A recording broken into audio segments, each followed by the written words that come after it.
নমস্কার বন্ধুরা, আমি আলপনা সিম্পলের টেস্টিতে আপনাদের সবাইকে স্বাগত। আজকের আমি শীতের বাঁধাকপি দিয়ে একটি দারুণ রেসিপি করে আপনাদের সঙ্গে শেয়ার করব। সম্পূর্ণ নিরামিষ এই রেসিপিটি আপনারা ভাত, রুটি, লুচি, পরোটা যার সাথে খাবেন দারুণ লাগবে। চলুন শুরু করা যাক এই রেসিপিটি। আজকের এই রেসিপি বানাবার জন্য নিয়েছি একটি বাঁধাকপি, মিডিয়াম সাইজ বাঁধাকপি নিয়েছি। তবে এখানে বড়, ছোট, মিডিয়াম কোনো ম্যাটার করে না, আপনারা যে কোনো সাইজের বাঁধাকপি নিতে পারেন। আমি বাঁধাকপির থেকে বাইরের অংশগুলো নিয়ে নেব, যে পাতাগুলো, এই পাতাগুলো আমি নিয়েছি, কেটে বের করে নিয়েছি। দুটো তিনটে বাইরের পাতাটা গোটা থাকলেই হবে, বাকি পাতা যদি ছিঁড়ে ফেটে যায় কোনো রকম অসুবিধা নেই। বাঁধাকপির পাতাগুলো ভাপিয়ে নেবার জন্য গ্যাস জ্বালিয়ে একটি কড়াই বসিয়ে দিয়েছি, আর তার মধ্যে দিয়ে দিয়েছি 1 লিটার জল। জলের মধ্যে খুব সামান্য লবণ দিয়ে দিয়েছি, 1/4 চামচ মতো। এখন বাঁধাকপির পাতাগুলো দিয়ে দেব।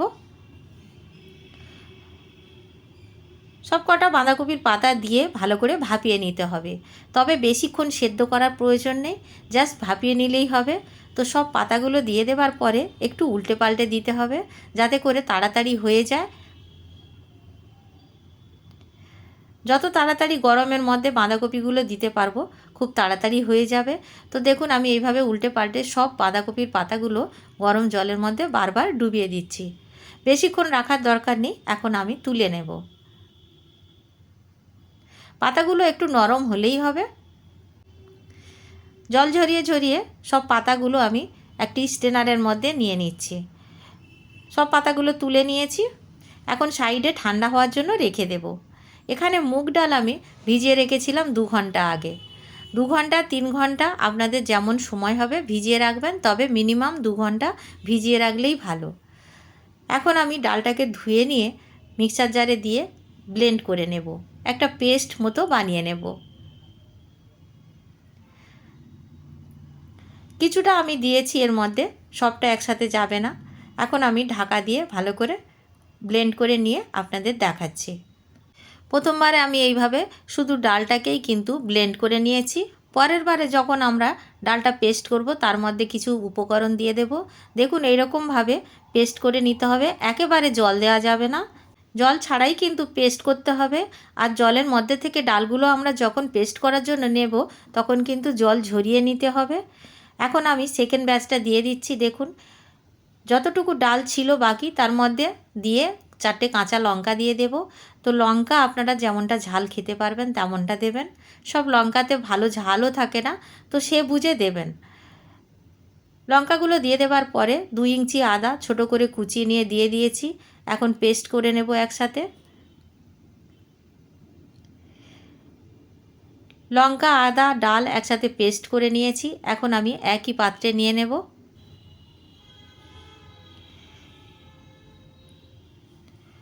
সবগুলো ডাল বাটা আমি এর মধ্যে নিয়ে নিয়েছি। সঙ্গে এখন যোগ করব স্বাদ অনুসারে লবণ, দিয়ে দেব জিরার গুঁড়ো 1/2 চা চামচ, ধনের গুঁড়ো 1/2 চা চামচ, দিয়ে দেব এখানে লঙ্কার গুঁড়ো 1/2 চা চামচ। লঙ্কাটা আপনারা আপনাদের পছন্দ মতো দেবেন, যেমনটা ঝাল খেতে পারবেন। হলুদ গুঁড়ো দিয়ে দিয়েছি 1/4 চামচ। এখানে আমি দিয়ে দেব চিনি। চিনিটা আপনারা পছন্দ হলে দেবেন, না পছন্দ হলে দেবেন না, কোনো অসুবিধা নেই। এখানে 1/2 চা চামচ চিনি দিয়েছি স্বাদটা ব্যালেন্স করার জন্য, একেবারেই মিষ্টি লাগবে না। তো যেহেতু নিরামিষ রান্না, একটু মিষ্টি দিলে খেতে বেশি ভালো লাগবে। তো দেখুন, খুব ভালো করে আমি এইভাবে মিশিয়ে নেব। ডালের পেস্টটাকে খুব ভালো করে ফেটিয়ে ফেটিয়ে কিন্তু মিশিয়ে নিতে হবে। আমি যেভাবে মিশিয়ে নিচ্ছি এইভাবে কিন্তু মিশিয়ে নিতে হবে। এখন আমি সেদ্ধ করে বা ভাপিয়ে রাখা পাতাগুলো নিয়ে নেব, আর যে শক্ত ডাঁটি মতো থাকে শক্ত অংশটা বাঁধাকপির, এই জায়গাটা কিন্তু কেটে বাদ দিতে হবে। তাহলে কি হবে, আমাদের রেসিপিটা করতে অনেকটা সুবিধা হবে। তো শক্ত অংশটা এইভাবে একটা নাইফের সাহায্যে বের করে নেব। সবগুলো বের করে নেওয়া হয়ে গেছে বন্ধুরা। আমি একবার চেক করে নেব সবগুলো হয়েছে কিনা। প্রত্যেকটার কিন্তু শক্ত অংশ বের করে নিতে হবে। এখন সবগুলো বের করে নিয়েছি, আপনারা দেখে নিশ্চয়ই বুঝতে পারছেন সব শক্ত অংশ আমার বের করা হয়ে গেছে। এখন একটা থালার মধ্যে রেখে দেব, বা আপনারা বোর্ডের মধ্যেও নিতে পারেন, আমি থালার মধ্যে নিচ্ছি। ভাপিয়ে নেওয়া বাঁধাকপির পাতাগুলো এভাবে একটু খেলিয়ে নিতে হবে। এর ওপরে আমি এখন ডালের পেস্টগুলো দিয়ে দেব। বাঁধাকপির পাতার মধ্যে এইভাবে চাড়িয়ে দিতে হবে ডালের পেস্টটাকে। আপনারা চাইলে 2, 3, 4 যে কোনো লেয়ার দিতে পারেন, তবে আমি এখানে 2 কি 3টে পাতা এইভাবে দিয়ে দিয়ে করে নেব। তা নইলে কিন্তু অনেকটা মোটা আর চওড়া হয়ে যাবে। তো আপনাদের যদি তেমনটা পছন্দ হয় তেমনটাও করে নিতে পারেন। দেখুন আমি আরও একটা পাতা এইভাবে দিয়ে দেব। এর ওপরেও দিয়ে দেব কিছুটা ডালের পেস্ট। যতটা ডাল বাটা নিয়েছি আমার এখানে কিন্তু 2টো রোল হবে।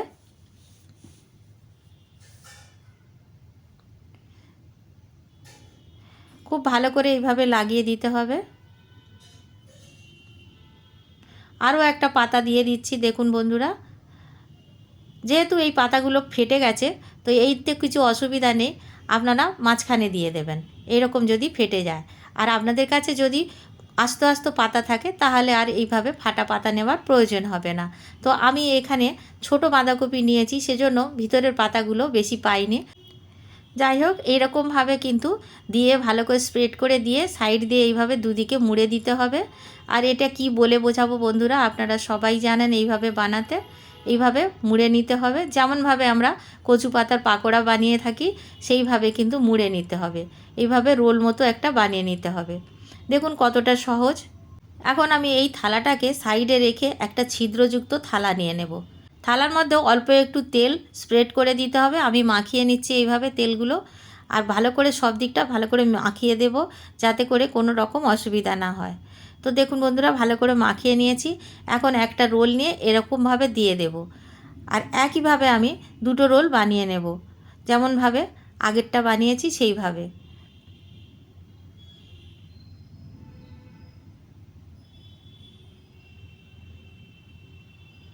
আপনারা চাইলে এটা পেঁয়াজ আদা রসুন দিয়েও করতে পারেন, আমি কিন্তু নিরামিষভাবে করব।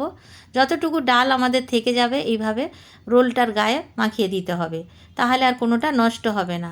এখন আমি দেখুন খুব সুন্দর করে 2টো রোল ভালো করে মাখিয়ে নিচ্ছি, যে ডালটুকু ঠেকে গেছিলো।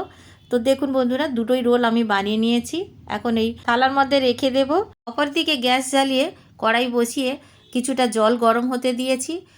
1/2 লিটার মতো জল দেওয়া হয়েছে কড়াইয়ের মধ্যে। জলটা ভালো করে গরম হয়ে যাওয়ার পরে থালাটা দিয়ে দেব, আর একটা ঢাকা দিয়ে সেদ্ধ করে নেব। এখানে কিন্তু বাঁধাকপির পাতাটা খুব বেশি সেদ্ধ করার প্রয়োজন হবে না। 10 মিনিট মতো মিডিয়াম টু লো ফ্লেমে রেখে সেদ্ধ করে নিতে হবে। 10 মিনিটে খুব সুন্দরভাবে বাঁধাকপি সেদ্ধ হয়ে যাবে। 5 মিনিট কুকড হয়ে যাবার পরে একটু উল্টে দিতে হবে যাতে দুদিকটা খুব সুন্দরভাবে সেদ্ধ হয়। আবারও আমি 5 মিনিটের জন্য ঢাকা দিয়ে সেদ্ধ করে নেব। যতক্ষণ সেদ্ধ হচ্ছে এখানে মশলা রেডি করে নেব। মিক্সার জারে দিয়ে দিলাম 2 ইঞ্চি আদা, 1 টেবিল চামচ পোস্ত দিয়ে দিলাম, দিয়ে দেব এখানে 4 মগজের দানা 2 টেবিল চামচ মতো দিয়ে দেব। এখন আমি দিয়ে দেব 5-6টা বাদাম। এখানে আমি 6টা কাজু বাদাম দিয়ে দিয়েছি। এখন আমি দিয়ে দেব অল্প একটু জল পেস্ট করে নেওয়ার জন্য। আপনারা চাইলে এখানে কাঁচা লঙ্কাও দিতে পারেন, তো আমি এখানে কাঁচা লঙ্কা ব্যবহার করছি না। যতটা পরিমাণে জল লাগবে জল দিয়ে দিলাম। এখন পেস্ট করে নেব। খুব সুন্দরভাবে পেস্ট করে সাইডে রেখে দেব। এখানে ততক্ষণে সেদ্ধ হয়ে গেছে। এখন আমি একটি থালার মধ্যে নামিয়ে নেব ঠান্ডা করার জন্য।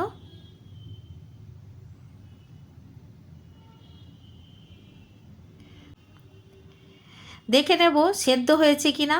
তো কিভাবে চেক করবেন আমি একবার আপনাদের দেখিয়ে দিচ্ছি। একটা ছুরি বা একটা কোনো স্টিক দিয়ে এইভাবে চেক করে নিতে পারেন।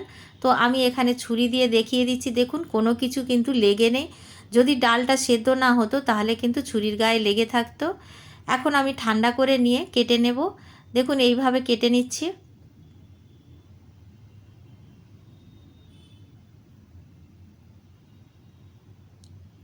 খুব সাবধানে কাটতে হবে যাতে ভেঙে না যায় বা রোলগুলো খুলে না যায়।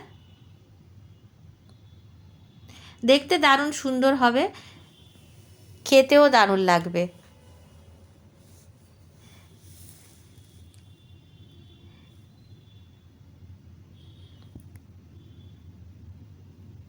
কতটা সুন্দর দেখতে হয়েছে দেখুন বন্ধুরা সবগুলো।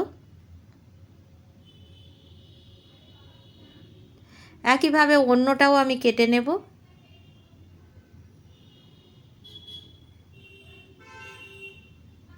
এইগুলো কিন্তু আপনারা ডিপ ফ্রাই করে খেতে পারেন বা শ্যালো ফ্রাই করে খেতে পারেন, দারুণ লাগবে খেতে স্ন্যাক্স হিসাবে।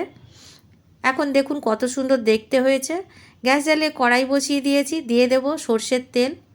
তো আপনারা এটা রিফাইন তেলেও বানাতে পারেন, যে তেল আপনারা রোজ ব্যবহার করেন সেই তেল দিয়েই কিন্তু রান্না করে নেবেন। এখানে দারচিনি, এলাচ, লবঙ্গ ফোড়ন দিয়ে দিয়েছি, একটা তেজপাতা দিয়েছি। তো 3টে লবঙ্গ, এখানে 3-4টে এলাচ দিয়েছি, দারচিনি একটা টুকরো দিয়েছি একটু বড় সাইজের, দিয়ে দিয়েছি এখানে 1/2 চা চামচ সাদা জিরা। সুন্দরভাবে ফোড়নগুলো ভেজে নিতে হবে। গ্যাসের ফ্লেম লো টু মিডিয়ামে রেখে সুন্দরভাবে মশলাটাকে ভেজে নিয়ে অল্প একটু জল দিয়ে দেব। এখানে আমি লঙ্কার গুঁড়ো আর লবণ দিয়ে দিলাম। আপনারা চাইলে এটা পরেও দিতে পারেন। জলটা আমি দিয়েছি মশলাটা যাতে না পুড়ে যায়। তো দেখুন জল দিলে কিন্তু তেলটা ছিটাতে পারে, তাই বুঝে দেবেন। স্বাদ অনুসারে লবণ দিয়ে দিলাম, আমি 2বার এখানে লবণ দিয়েছি। ভালো করে নাড়াচাড়া করে নেব। তেলের মধ্যে সবসময় লবণ দিয়ে তারপরে জল দিতে হয়, আমি ভুল করে আগে দিয়ে ফেলেছি। আপনারা এটা করবেন না, তাহলে তেল ছিটাতে পারে। এখন পেস্ট করে রাখা মশলাটা দিয়ে দেব। ভালো করে নাড়াচাড়া করে নেব। মশলাটাকে লো টু মিডিয়াম আঁচে রেখে কষে নিতে হবে। মিক্সার জারটা ধুয়ে অল্প একটু জল নিয়ে নিলাম, আবারও ভালো করে কষে নেব। কষতে কষতে খুব সুন্দরভাবে তেল ছাড়তে শুরু করে দেবে। দেখুন খুব সুন্দরভাবে তেল ছাড়তে শুরু করে দিয়েছে। ভালো করে এইভাবে কষে নিতে হবে। ফুল আঁচে কিন্তু কষলে হবে না, তাহলে মশলাটা খুব সুন্দরভাবে কষা হবে না। এখন আমি দিয়ে দেব জল, পরিমাণ মতো জল দিয়ে দিতে হবে। এখানে আমি 2 কাপ মতো জল দেব। আপনারা কেমনটা ঝোল রাখতে চান তেমনটা জল দিয়ে দেবেন। পরে কিন্তু ঝোলটা খুব তাড়াতাড়ি গাঢ় হয়ে যাবে ঠান্ডা হওয়ার সাথে সাথে, তো সেই বুঝে কিন্তু জলটা দেবেন। যেহেতু এখানে বাদাম বাটা আছে, চারমগজ বাটা আছে, সেজন্য খুব ঘন হয়ে যাবে ঝোলটা।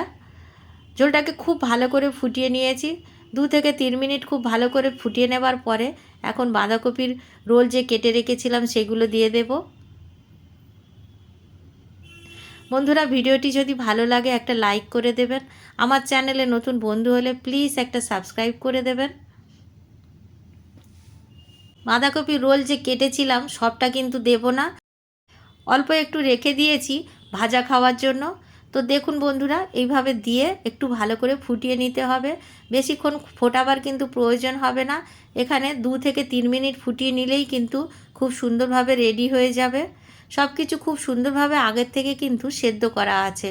আর বাঁধাকপি যদি অল্প একটু সেদ্ধ নাও হয় তাতে তো কোনো ক্ষতি নেই, বাঁধাকপি একটু ভাপিয়ে নিয়েও কিন্তু খাওয়া যায়। দেখুন অল্প একটু রেখে দিয়েছি। খুব ভালো করে 2-3 মিনিট ফুটিয়ে নেবার পরে এখন দিয়ে দেব 1 চামচ চিনি। চিনি যদি আপনাদের পছন্দ না হয় স্কিপ করে যেতে পারেন, তবে নিরামিষ রান্নাতে চিনি দিলে একটু ভালো স্বাদ হয়। গরম মশলার গুঁড়ো 1/2 চা চামচ দিয়ে দিলাম। দিয়ে দেব ঘি, এখানে 1 চা চামচ ঘি দিয়ে দিলাম। নিরামিষ রান্নাতে এই 3টি উপকরণ অবশ্য করে দেবেন, দেখবেন দারুণ টেস্ট হবে। অল্প অল্প পরিমাণে দেবেন, তাতেই কিন্তু খুব সুন্দর স্বাদ হবে। খুব ভালো করে নাড়াচাড়া করে গ্যাসের ফ্লেমটা আমি অফ করে দেব।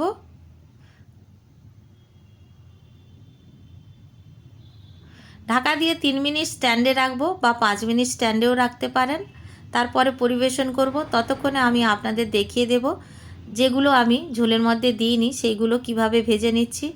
খুব সামান্য এখানে তেল স্প্রেড করা আছে কড়াইয়ের মধ্যে, নামমাত্র তেল বলতে পারেন। সেই তেলে কিন্তু আমরা ভেজে নেব। আপনারা চাইলে ডিপ ফ্রাই করতে পারেন, তবে শ্যালো ফ্রাই করলে কিন্তু বেশি ভালো লাগে আমার। তো আপনারা যদি শ্যালো ফ্রাই করতে চান করতে পারেন, বা ডিপ ফ্রাই করেও কিন্তু এইভাবে খেতে পারেন। আর যেভাবে আমি কারি বানিয়েছি সেভাবেও কিন্তু খেতে পারেন। দেখুন উল্টে পাল্টে এইভাবে ভেজে নিতে হবে। লো টু মিডিয়াম আঁচে রেখে ভাজতে হবে, তা নইলে খুব তাড়াতাড়ি পুড়ে উঠবে, অল্প যেহেতু তেল আছে। দেখুন আমি কত সুন্দর করে ভেজে নিয়েছি। এখন আমি তুলে নেব।